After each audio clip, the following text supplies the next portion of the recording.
Great morning, you all. How are you all doing? Happy Tuesday. Thank you so much for joining us on Marriage Mondays with the Kings last night at 7 p.m. Central Standard Time on KRGN 98.5 FM, The Rock. So we always like to come back and say thank you. We like to thank you for supporting us on this journey that God has placed us on. I don't know how many times we have to say that, but it feels awesome to know, good morning, Brandy, that others are being blessed by what it is that God is leading for us to do. Now, I'm going to talk about something that'll help marriages, but I'm going to go ahead and put it out here. It needs to be a balance, okay? It needs to be a balance. Good morning, Angela. Y'all going to think this is crazy, what I'm about to say, but I think that it really, really helps. Now, I'm going to start off talking about me and Kenya real quick. Good morning, Cousin Kim. And so, when me and Kenya were stationed in Germany, that was my first duty station in the military, came down on orders to Fort Hood, Texas, which is in the middle of Texas for those who don't know where Fort Hood is. It's the biggest military installation in the world. Well, anybody who's ever been in the military, to try to break it down and make it plain, when you go to a new location, you try to find out about the new location. That's the same way in the civilian sector. If you get a new job and the company relocates you, and you try to find out what the schools is like and everything like that.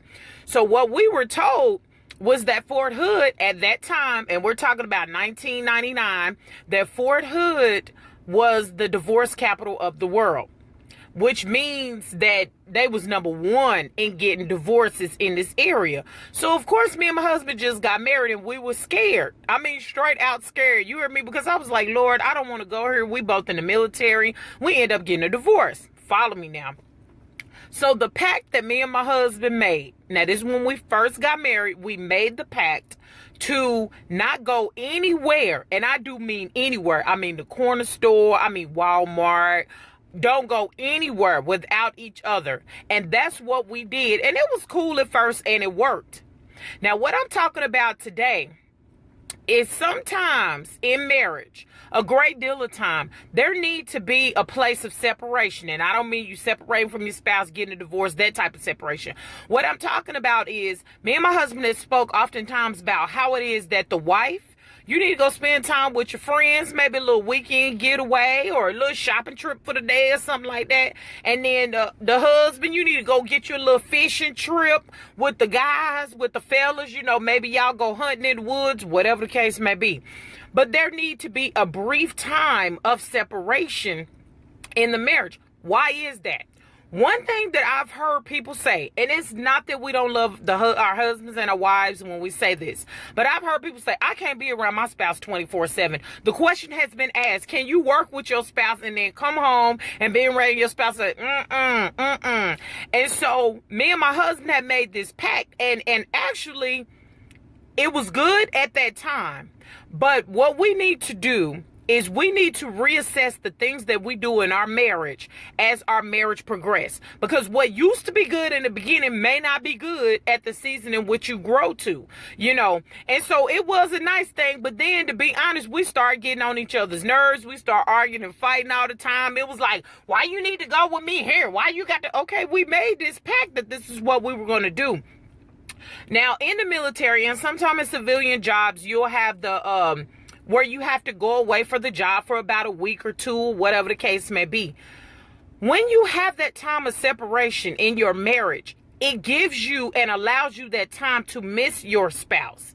And you start saying stuff like, oh, baby, I can't wait until you get back. Start writing little love. Well, it used to be love letters back in the day. But write little love texts and stuff like that. And then you prepare for them to come back, whether it be the husband or the wife. You know, you got a nice little dinner going. You got some little Vickies, you know, and stuff like that. I don't think that happens a lot in marriage. I think the misconception is when you're married, you have to stay glued and stuck under each other 24/7. That gets old. It's okay in the beginning because you're newlyweds, you don't know no better, but I'm going to keep straight up real with you. It gets old. And so I remember when my husband retired, good morning, Andrew, my husband retired from the military, there was a season of time, probably 8 months or so, where we were around each other 24/7. I love my husband, but it drove me crazy. You hear me? It drove me so crazy. I said, let me go ahead and get on this internet, because we thought we just wasn't going to work no more. That's just what we was going to do. Let me get on this internet and look for a good old job. I love this man, but we were driving each other crazy and getting on each other's nerves. I don't know how many of y'all can be honest in your marriage where you can be honest. That's what I'm talking about, Angela. You feel me? You know what I'm saying? But it's nice to, like Angela just said, have that space, that time of space. Because it used to be a problem in our marriage because me and my husband made this pact. And then we were arguing all the time. And then it was like, what, you don't want to be around me? Oh, I thought you loved me, and things like that. And it caused issue in our marriage because, and then sometimes when you have people, I'm going to be honest, we talked about this on the radio show about 2 weeks ago. When it comes to a place of insecurity in the marriage, then you have people where a sense of control can actually sneak in. And where it's like, where you going? How long you going to be? This, that, and the other. No. Okay, now, let me put this caveat in there. My husband trusts my friends. My husband trusts me. He know I'm not going nowhere. We not going to have no stripper weekend and all this other kind of stuff. He know it ain't going down like that. He know I don't get down like that. He knows his wife. He knows if I go shopping, it's not going to ruin the bank account, you know, and things like this. He knows this. And so there has to be a sense of trust as well.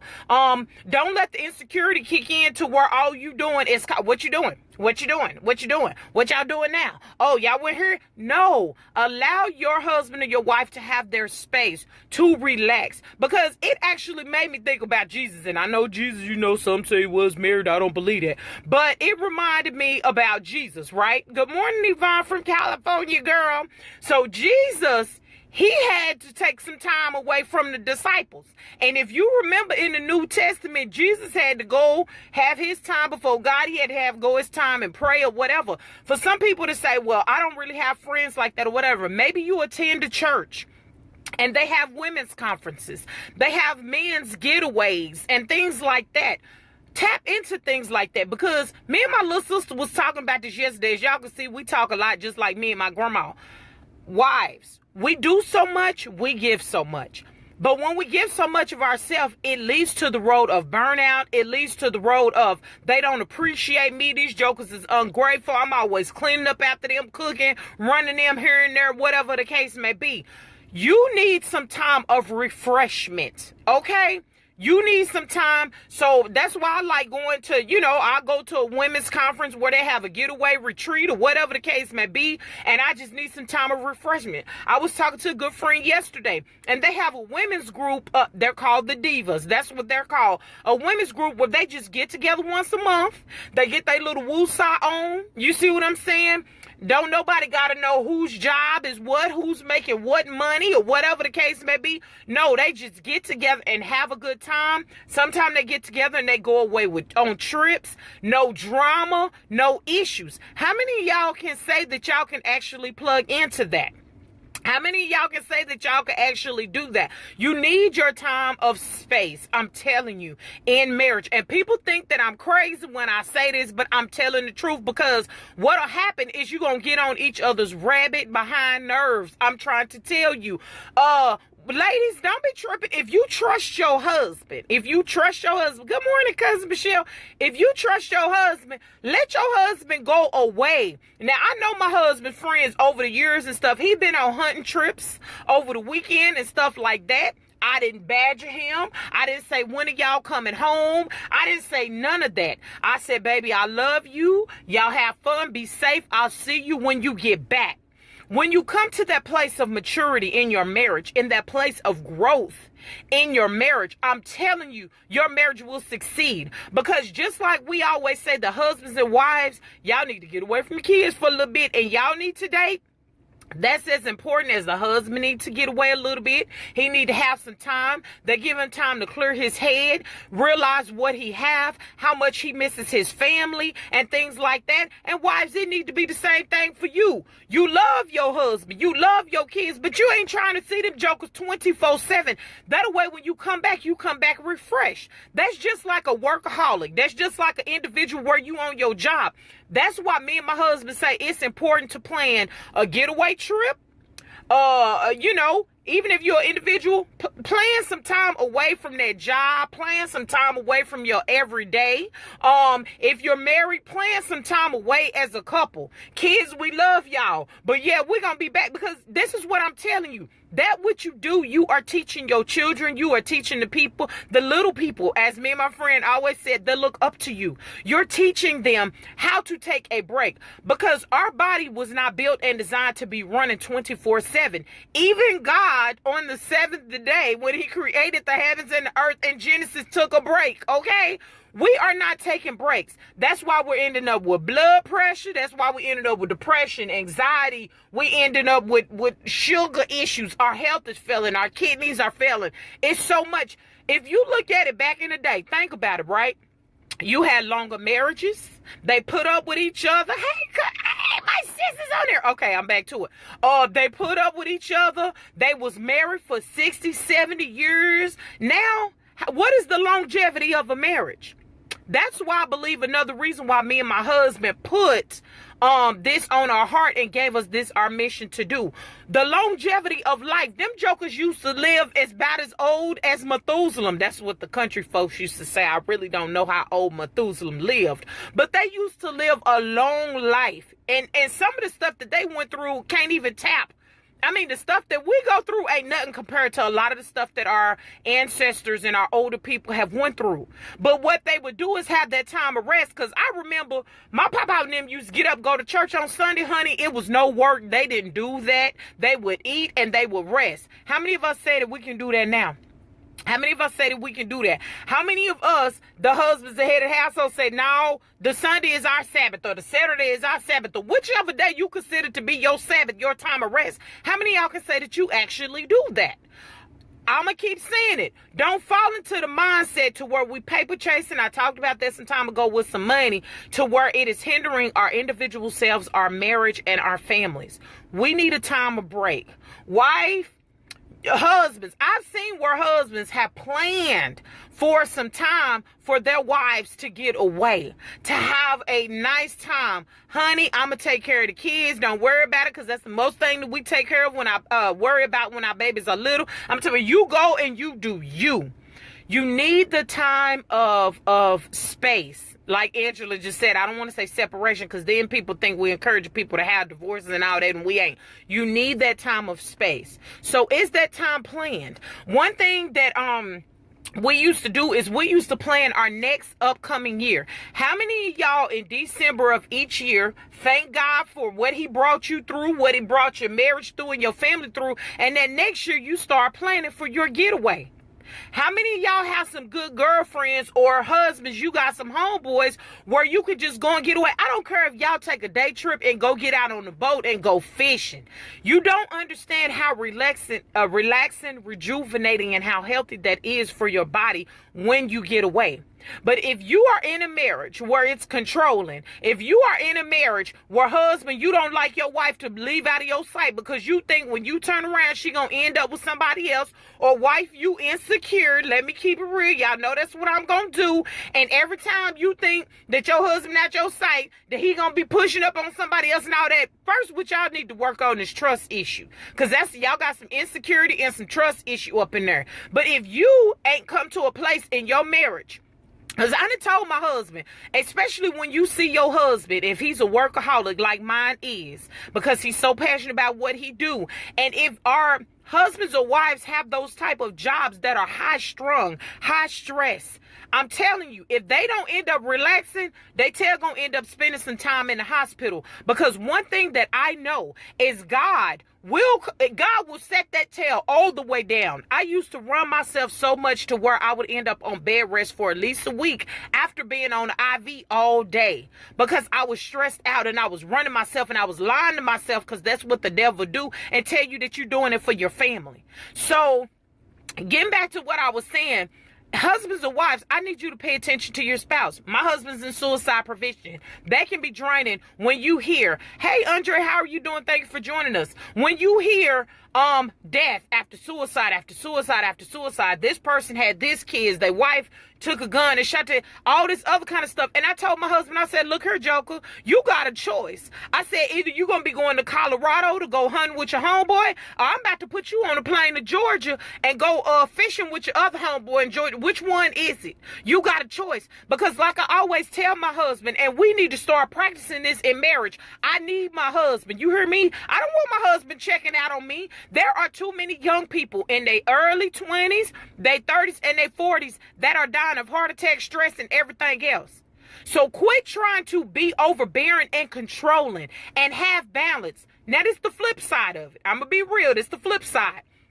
Don't be gone so much from your family that your husband or your wife or your kids don't even recognize you, because every time you turn around, girls trip, because that's when you're trying to live a single life. That's where that balance come in. You see what I'm saying? The husband or the wife ain't gonna have no issue for you, you leaving and you spending some time or whatever the case may be, as long as there is balance. But if every time you turn around, you talking about a girl trip like you going on a field problem in the military or a deployment, then you abandoning your family, and I'm gonna need you to reassess that. Okay? But whatever you do and you decide to do, make sure that you communicate that with your spouse. Hey, baby, me and the girls, we getting together, we going for a day trip shopping on this day. I just wanted to let you know.